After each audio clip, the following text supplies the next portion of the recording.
yung mga bata, especially 1 year below, super sensitive pa yung mga tenga nila. So as much as possible, if tatarin nyo sila sa isang event, magdala kayo ng earmuff or something para hindi ma-damage yung tenga nila. Maraming salamat sa support. Pero please, alagaan nyo si baby.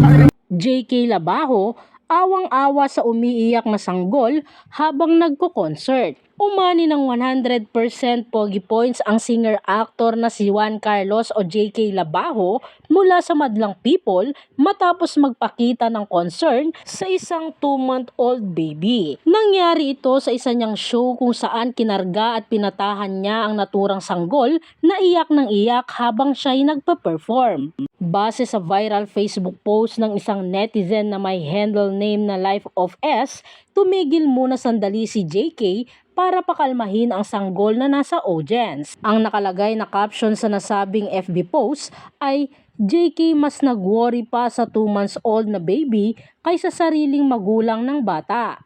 Huwag nating isacrifice ang kaligtasan ng anak natin kaysa sa panandalian nating kaligayahan. Ang nakasaad pa sa text caption. Maririnig sa viral video ang naging mensahe at pakiusap ni Juan Carlos sa taong nagdala sa bata sa kanyang gig kung saan nag-alala nga ang binata na baka maapektuhan ang pandinig ng sanggol dahil sa lakas ng sound sa venue.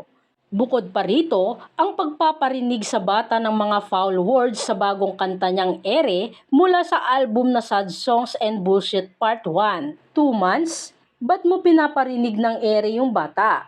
2 months pa lang. Maaga. Wag. Ang sabi ni JK sa may dala ng sanggol. Tanong pa ng singer-songwriter, wala bang earmuff si baby? Umiiyak na si baby. O okay lang ba yan? Umiiyak. Kawawa naman yung bata. Paliwanag pa ng binata sa audience habang karga ang sanggol, so yung mga bata, especially mga 1-year-old and below, super sensitive pa yung mga tenga nila. Sino ba meron dyan headphones or something? Headphones na di naka-on, something na ganun. Maraming salamat sa suporta, pero please, alagaan nyo si baby. Anya pa. Hinangaan naman ng mga netizens ang pagpapakita ni JK ng pag-alala sa safety ng sanggol.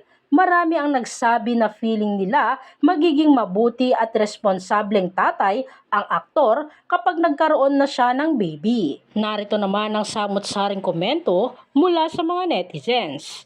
3 months, bawal pa ilabas ang baby, sabi ng Pidya. At hanggat maaari, if di naman important, wag na ilabas. Grabe ang nanay nito. Gusto i-expose sa sakit ang anak. Hala, tapos sa harapan pa sila. Ang lakas ng impact ng ingay. Masisira agad ang eardrums ni baby. Tsaka crowded. Dapat di inilalabas si baby sa maraming tao, super sensitive pa po niyan.